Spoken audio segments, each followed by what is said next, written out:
میرے نہایت محترم بزرگوں محترم اسلامی بھائیوں، اللہ رب العزت کا کروڑ احسان ہے کہ جس رب کائنات نے ہمیں آج جمعہ المبارک کا یہ بابرکت دن عطا فرمایا۔ اللہ رب العزت کی بارگاہ میں دعا ہے ہم سب کا نماز جمعہ کے لیے حاضر ہونا بیٹھنا، اس تمام کو خالق کائنات اپنی بارگاہ میں قبول فرمائے اور اس کو ہمارے لیے آخرت میں ذریعہ نجات بنائے۔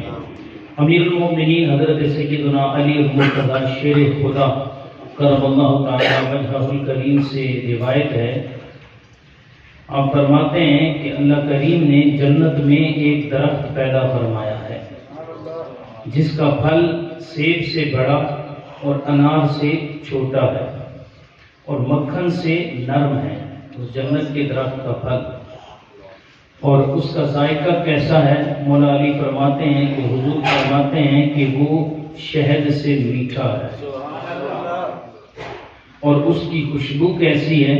فرمایا اس کی خوشبو مشک سے زیادہ ہے، اور فرمایا اس درخت کی جو شاخیں ہیں وہ موتیوں کی ہیں اور تنے سونے کے ہیں اور پتے زبرجد کے ہیں، اور اس کا پھل صرف وہی کھا سکتا ہے۔ سبحان اللہ۔ بتا دیا اہمیت بتائی کہ وہ پھل کیسا ہوگا، درخت کیسا ہے، اس کے پتے کیسے ہیں، پھل کیسا ہے۔ لوگ کہتے ہیں کہ نبی کو دیوار پیچھے کا علم نہیں ہے، ہمارا نبی وہ ہے جو زمین پر بیٹھے ہیں اور جنت کے درخت کے پھل کا سائز بھی بتا رہے ہیں۔ یہ نہیں بتایا کہ وہ پھل ایسا ہے، سائز بھی بتا دیا کہ وہ اس کا کتنا سائز ہے کہ سیب سے بڑا اور انار سے چھوٹا ہے، اور ذائقہ بھی بتا رہے ہیں۔ قربان جائیں نظر مصطفیٰ پہ۔ مولا علی فرماتے ہیں، حضور فرماتے ہیں جنت کا یہ درخت اور اس کا یہ جو پھل ہے اس درخت کا، وہ کون کھائے گا؟ سنو، حضرت مولا علی فرماتے ہیں کہ حضور علیہ السلام نے فرمایا یہ پھل صرف اسے ہی ملے گا جو کثرت کے ساتھ درود پاک پڑھے گا۔ کتنی بڑی جو ہے وہ فضیلت ہے۔ اب ہم کتنا درود پاک پڑھتے ہیں؟ ابھی ہم پہ ہے کہ چند سیگے درود پاک کے پڑھ لیں یا کروڑوں لاکھوں درود پاک پڑھیں۔ اور یہ بات میں اکثر کیا کرتا ہوں کہ ہمارے درود پاک پڑھنے سے ہم یہ نہ سمجھیں کہ معاذ اللہ حضور ہم درود پاک پڑھیں گے تو فائدہ ہوگا، نہیں، وہ بارگاہ تو وہ ہے کہ وہاں پہ 70,000 صبح ہیں، 70,000 شام، وہ ڈیوٹی لگی ہوئی ہے، فرشتے پڑھے جا رہے ہیں، وہ شاکان رسول جاتے ہیں اپنے مقدر کا پڑھ کے آ جاتے ہیں۔ اب یہ ہم میں ہے کہ ہم کتنا درود پاک پڑھتے ہیں اور اپنے نامہ اعمال کو سنوارتے ہیں۔ تو جتنا گڑ ڈالیں گے، جتنا شہد ڈالیں گے اتنا میٹھا ہو جائے گا، اور پھر جنت کا یہ پھل اسے نصیب ہوگا جو حضور علیہ السلام کی بارگاہ میں کثرت کے ساتھ درود پاک پڑھے گا۔ اللہ تعالی ہمیں نبی کریم صلی اللہ تعالی علیہ وسلم پر کثرت کے ساتھ درود پاک پڑھنے کی ہمیں اللہ توفیق عطا فرمائے۔ آج کا جو میرے بیان کا موضوع ہے وہ بڑا ہی خوبصورت موضوع ہے اور بڑا دلچسپ موضوع ہے۔ اللہ تبارک و تعالی نے دین اسلام ہمیں عطا فرمایا، اور یہ جو ہمارا دین ہے یہ بڑا پیارا، بڑا سچا اور بڑا سچا مذہب ہے، اور یہ ہمارا مذہب جو ہے یہ امن و آشنی کا درس دیتا ہے۔ ہمارے مذہب میں لوگوں کو توڑنے کا درس نہیں دیا جاتا بلکہ لوگوں کو جوڑنے کا درس دیا جاتا ہے۔ ہمارا مذہب اسلام ہے اور یہ دیگر مذاہب پہ غالب ہے، اور جو صحیح معنوں میں اسلام اپنا لیتا ہے اسے دنیاوی بھی فوائد حاصل ہوتے ہیں، دینی فوائد بھی حاصل ہوتے ہیں، اس کی اخلاقیات بھی اچھے ہو جاتے ہیں، ظاہری فوائد بھی اسے ملتے ہیں، باطنی فوائد بھی ملتے ہیں، گھریلو فوائد بھی ملتے ہیں، خاندانی فوائد بھی ملتے ہیں، معاشرتی فوائد بھی اسے حاصل ہوتے ہیں، حتیٰ کہ جو صحیح معنوں میں اسلام میں ڈھل جاتا ہے اللہ تبارک و تعالی اس کو حسن اخلاق کی عظیم نعمت عطا فرماتا ہے۔ اب جسے حسن اخلاق مل جاتا ہے، اور ملتا کس کو ہے؟ جس میں یہ جو علامت میں بیان کرنے جا رہا ہوں یہ پائی جائے وہی بندہ خوش اخلاق کہلاتا ہے۔ اور وہ علامت کیا ہے کہ اپنے مسلمان بھائیوں کی دلجوئی کرنا، اپنے مسلمان بھائیوں کا دل خوش کرنا، اپنے مسلمان بھائیوں کے ساتھ ہمدردی کرنا، ان کے ساتھ اچھے انداز میں پیش آنا۔ جب یہ ساری چیزیں مل جاتی ہیں اللہ تبارک و تعالیٰ اسے حسن اخلاق کی نعمت عطا فرماتا ہے۔ کتابوں میں ایک واقعہ ملتا ہے کہ ایک فقیر غریب مسکین اپنے اہل و عیال کے لیے افطاری کا انتظام کرنے کے لیے بازار میں جاتا ہے۔ گھر میں کچھ کھانے کو ہے نہیں تو اپنے گھر والوں کے لیے افطاری کی خوراک اکٹھی کرنے کے لیے بازار میں جاتا ہے کہ شاید کوئی اللہ والا مل جائے اس کی مدد کر دے، لیکن کافی دیر بازار کے چکر لگانے کے باوجود اسے کوئی ملتا نہیں، تو یہاں تک کہ وہ فقیر سرافہ بازار میں چلا جاتا ہے، گولڈ کے بازار میں چلا جاتا ہے جہاں پہ سونا بکتا ہے۔ وہاں پہ وہ جاتا ہے اور وہ جا کے ایک تاجر کی دکان پہ دیکھتا ہے کہ اس نے حسین چمڑا زمین پہ بچھایا ہوا ہے اور اس چمڑے پہ وہ سونے کی اشرفیوں کو الٹا رہا ہے۔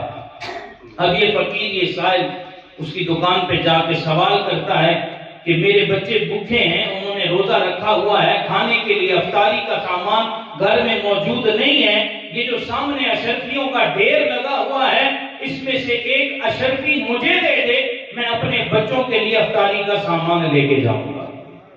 جب سائل نے سوال کیا تو دکاندار نے اپنا منہ پھیر لیا، اس نے اسے کچھ نہ دیا۔ اب سائل کی آنکھوں پہ آنسو آ گئے، لیکن وہ اپنے آنسوؤں کو اپنی آستین سے صاف کرتا ہوا دکان سے نکل جاتا ہے۔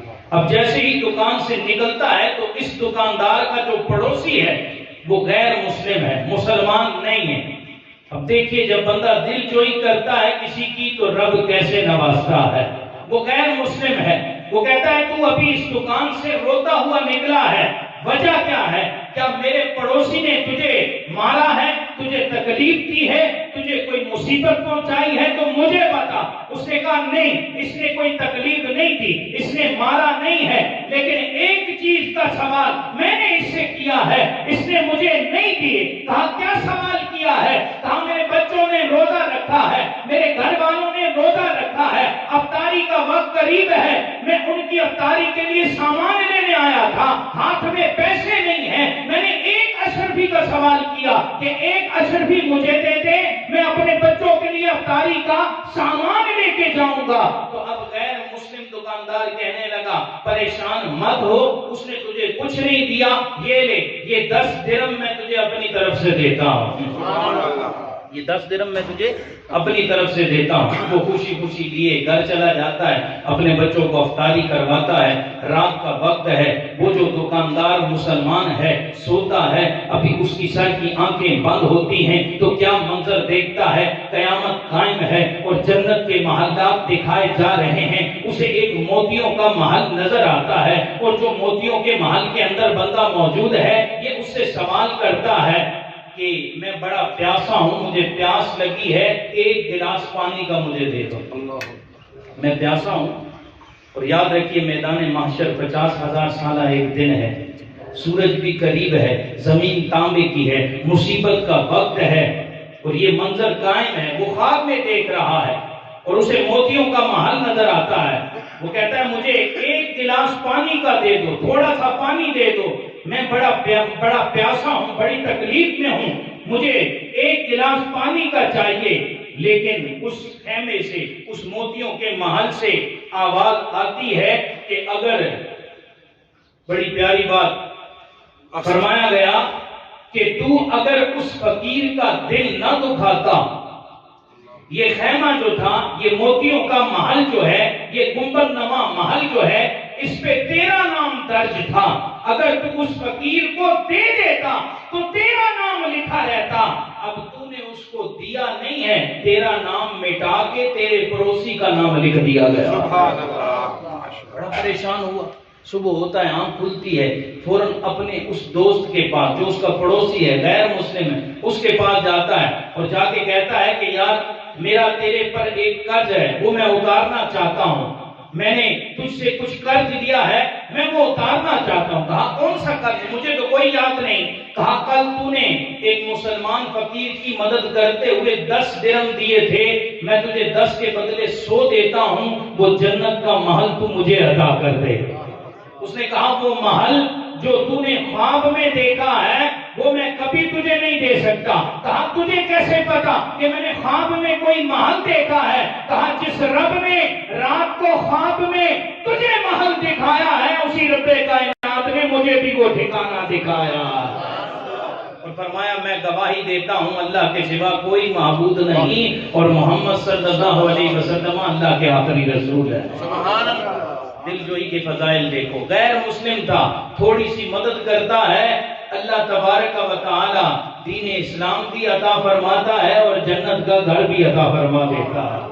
نہ صرف گھر عطا فرمایا بلکہ اس کو اس کا ٹھکانہ بھی دکھا دیا کہ تو نے ایک غریب کی مدد کی ہے، جنت میں اللہ تبارک و تعالی نے تیرے لیے یہ ٹھکانہ رکھا ہوا ہے۔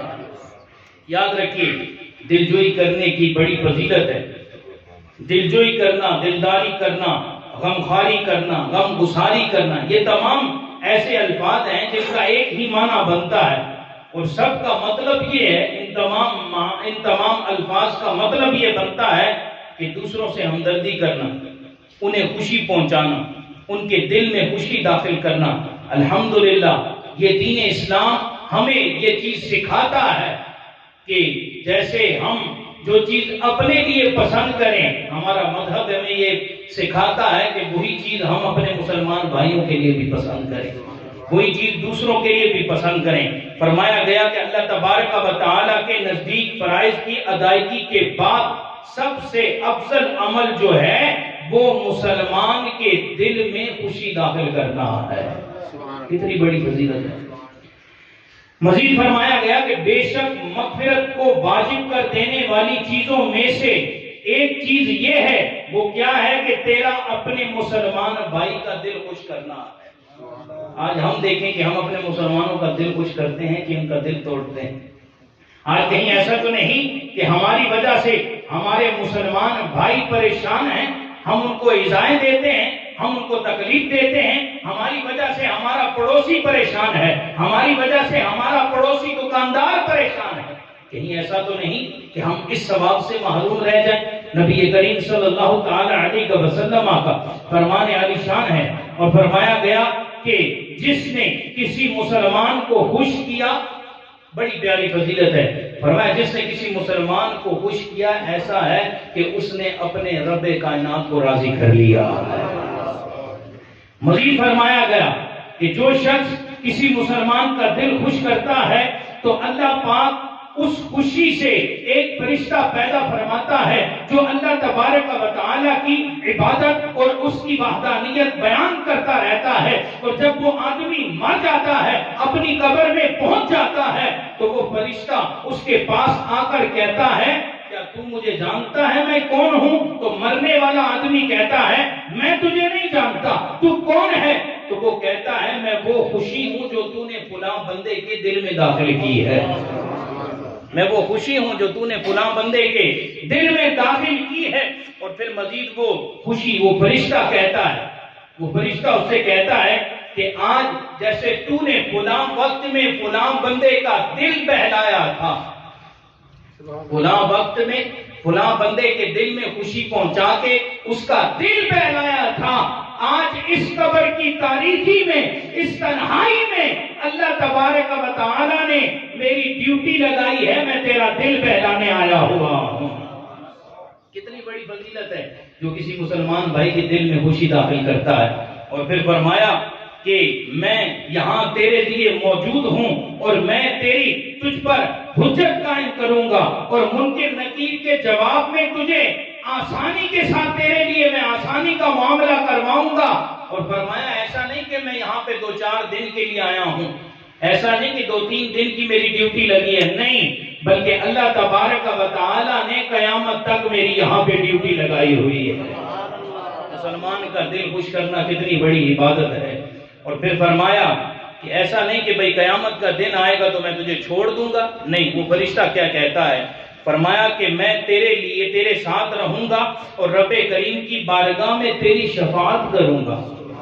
جب قیامت آئے گی تو میں قیامت تک یہاں رہوں گا، اور جب قیامت آئے گی میں رب کی بارگاہ میں تیرے لیے شفاعت کروں گا. اور پھر فرمایا کہ میں جنت میں تجھے تیرا ٹھکانہ بھی دکھاؤں گا. کتنی بڑی فضیلت ہے کسی مسلمان کے دل میں ذرا سی خوشی داخل کر دینا. ہمیں اس چیز پہ غور کرنا ہے کہ ہم مسلمانوں کا دل خوش کرتے ہیں یا ان کا دل آزاریوں کا باعث بنتے ہیں. حضرت سیدنا بشر حافی رحمت اللہ تعالی علیہ آپ فرماتے ہیں کہ کسی مسلمان کا دل خوش کرنا 100 نفل حج کرنے سے زیادہ بہتر ہے. کسی مسلمان کے دل میں خوشی پہنچانا 100 نفل حج کرنے سے زیادہ بہتر ہے. حضرت خواجہ نظام الدین اولیاء رحمت اللہ تعالی علیہ فرماتے ہیں قیامت کے بازار میں کسی سودے کی اتنی قیمت نہیں ہوگی جتنی دل کا خیال رکھنے اور دل خوش کرنے والوں کی ہوگی. کتنے پیارے فضائل ہیں. مزید ایک بزرگ فرماتے ہیں کہ جو شخص کسی کی دلجوئی کرتے ہوئے فوت ہو جاتا ہے وہ عام موت نہیں مرتا، اللہ تبارک و تعالی اس کو شہادت کی موت عطا فرماتا ہے. ہمارے بزرگان دین آپ بھی لوگوں کی دلجوئی کیا کرتے تھے اور ان کا انداز کتنا نرالا ہوا کرتا تھا. حضرت سیدنا فاروق اعظم رضی اللہ تعالیٰ عنہ کے بارے میں آتا ہے کہ آپ ایک رات گشت لگا رہے ہیں، مدینے کی گلیوں کا گشت کر رہے ہیں. گشت کرتے ہوئے آپ شہر سے تھوڑا باہر نکلتے ہیں تو ایک خیمہ دیکھتے ہیں، وہاں پہ ایک مصیبت زدہ بندہ بیٹھا ہوا ہے. آپ اس سے پوچھتے ہیں کہ کہاں کا ارادہ ہے، میاں کہاں آئے ہو، کس غرض سے آئے ہو؟ تو کہنے لگا کہ میں امیر المومنین سے ملنے آیا ہوں. اب اسے یہ نہیں پتا کہ وقت کا امیر المومنین اس کے سامنے کھڑا ہے.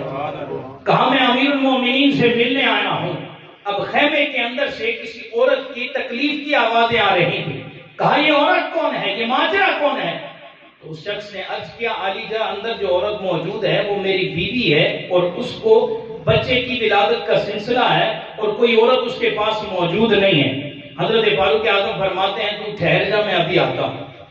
امیر المومنین ہیں، کئی میلوں پہ آپ کی حکومت ہے اور فرما رہے ہیں تو رک میں ابھی آتا ہوں. گھر جاتے ہیں، اپنی زوجہ حضرت ام کلثوم رضی اللہ تعالیٰ عنہ جو مولا علی کی صاحبزادی، ان سے آپ فرماتے ہیں کہ کیا تم یہ نہیں چاہتی کہ میں تمہیں آج نیکی عطا کروں، مجھے اللہ کی طرف سے کوئی بڑی نیکی ملے؟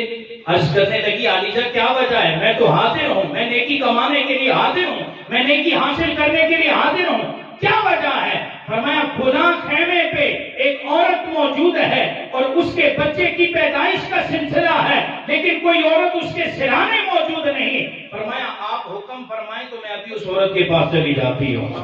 آپ اپنی زوجہ کو لیتے ہیں اور اس خیمے کے قریب جاتے ہیں، اپنی زوجہ کو اندر بھیج دیتے ہیں اور وہ جو باہر شخص بیٹھا ہے اسے فرماتے ہیں لکڑیاں لگا، آگ کو روشن کر. آگ روشن کی جاتی ہے، آپ اس پر ہنڈیاں رکھتے ہیں، خود پکا رہے ہیں. وقت کا امیر المومنین ہے، وقت کا امیر المومنین ہے. امیر المومنین کی مثالیں دینا آسان ہے لیکن ان کی باتوں پہ عمل کرنا بڑا مشکل ہے. وقت کا امیر المومنین خود ہانڈی پکا رہے ہیں، کھانا پکا رہے ہیں. اب تھوڑی دیر بعد اندر خیمے سے آواز آتی ہے علی جا اے امیر المومنین، آپ کی زوجہ پکارتی ہیں اے مسلمانوں کے امیر اپنے دوست کو خوشخبری دیں، اللہ تبارک و تعالی نے آپ کے دوست کو بیٹے کی نعمت عطا فرمائی ہے. اب وہ شخص جو امیر المومنین کو ملنے کی غرض سے آیا تھا، جب اس کے کانوں میں یہ الفاظ پہنچتے ہیں اے امیر المومنین، تو وہ پریشان ہو جاتا ہے کہ جو شخص میری خدمت کر رہا ہے یہی تو مسلمانوں کا امیر ہے، یہی تو امیر المومنین ہے. تو وہ تھوڑا پیچھے ہٹ کے بیٹھتا ہے، ہچکچاہٹ محسوس کرتا ہے، دور ہو کے بیٹھتا ہے. آپ فرماتے ہیں نانا میرے بھائی ایسے نہ بیٹھ، ویسے ہی بیٹھ جیسے تو مجھے پہلے نہیں جانتا تھا. پریشان مت ہو، تو نے امیر المومنین سن لیا. اس کا مطلب یہ نہیں کہ اب میں بڑا ہو گیا میں تجھے دھتکاروں گا، تجھے دور کروں گا. نہیں نہیں، میرے قریب ہو کے بیٹھ. اور فرمایا جب صبح کا وقت ہوگا تو میرے پاس آ جانا، تیری جو بھی حاجات ہوں گی میں پوری کروں گا. اب یہ شخص صبح کو آپ کی بارگاہ میں حاضر ہوتا ہے اور جب آپ کے پاس جاتا ہے تو آپ اس کے بیٹے کا وظیفہ بھی دیتے ہیں اور اس کو انعامات سے بھی نوازتے ہیں. حضرت سیدنا امام حسن بصری حضرت سیدنا امام حسن رضی اللہ تعالی عنہ حضرت مولا علی شیر خدا کرم اللہ تعالی وجہہ الکریم کے صاحبزادے ہیں، اور آپ کی کیا شان ہے، نبی کریم صلی اللہ تعالی علیہ وسلم نے آپ کے ہی بارے میں فرمایا کہ یہ جنتی نوجوانوں کے سردار ہیں، اور یہ بلند مرتبہ صحابی ہیں، اور یہ آل بیت میں آپ کا شمار ہوتا ہے، یہ مولا علی کے شہزادے ہیں، حضرت بی بی فاطمہ رضی اللہ تعالی عنہا کے جگر کے ٹکڑا ہیں، اور حضرت امام حسین کے بھائی جان ہیں۔ آپ کے بارے میں آتا ہے کہ آپ ایک مرتبہ کہیں سے گزر رہے ہیں، اور آپ کا گزر چند فقراء پہ ہوتا ہے، اور وہ زمین پر بیٹھے ہیں، اور زمین پہ بیٹھ کے روٹی کے سوکھے ہوئے ٹکڑے کھا رہے ہیں۔ وہ دیکھتے ہیں کہ نواسہ رسول قریب سے گزر رہے ہیں۔ وہ سارے فقراء عرض کرتے ہیں علی جا ذرا ہمارے پاس بھی تشریف لائیے نا، سبحان اللہ، ہمارے ساتھ بھی تھوڑا وقت گزاریے نا، ہمیں بھی اپنی صحبت عطا فرمائیے نا۔ آپ نے یہ نہیں کہا کہ بھائی میں تو مولا علی کی اولاد ہوں، میں تو فاطمہ کا بیٹا ہوں، میں تو نبی کا نواسا ہوں، میں تو جنتی نوجوانوں کا سردار ہوں، نہ جیسے ہی فقراء نے کہا علی جا ہماری دعوت کو قبول فرمائیے، آپ نے فرمایا رب بڑائی کرنے والے کو پسند نہیں کرتا، رب اسی کو پسند کرتا ہے جو عاجزی کرتا ہے۔ آپ ان فقراء کی مجلس میں بیٹھ جاتے ہیں، کھانا کھاتے ہیں، اب کس لیے بیٹھے؟ ان کا دل خوش کرنے کے لیے بیٹھے۔ اب جب وہاں سے فارغ ہوتے ہیں، روٹی کے سوکھے ٹکڑے آپ بھی کھا رہے ہیں، فقراء بھی کھا رہے ہیں، اور فرمایا تمہاری دعوت کو میں نے قبول کیا ہے، اب میں بھی تمہیں ایک دعوت دینا چاہتا ہوں، تم بھی میری دعوت کو قبول کرو۔ علی جا ہم حاضر ہیں، جو آپ فرمائیں گے ہمیں قبول ہے۔ فرمایا کل تم نے میرے گھر میں آنا ہے، سبحان اللہ، آج تم نے میری دعوت کی ہے، کل میں تمہاری دعوت کروں گا۔ ہم قربان نہ جائیں ان لوگوں کے مقدر پہ کہ جن کی دعوت نواسہ رسول کر رہے ہیں۔ میں کل تمہاری دعوت میں کروں گا، میرے گھر آنا۔ اب یہ فقراء جب کل آپ کے گھر جاتے ہیں، آپ ان کی دلجوئی کے لیے انہیں انعام بھی عطا فرماتے ہیں، عمدہ کھانا بھی کھلاتے ہیں۔ ہمیں بھی چاہیے کہ ہم بھی مسلمانوں کی دلجوئی کریں۔ آمین بجاہ نبی امین صلی اللہ علیہ وسلم۔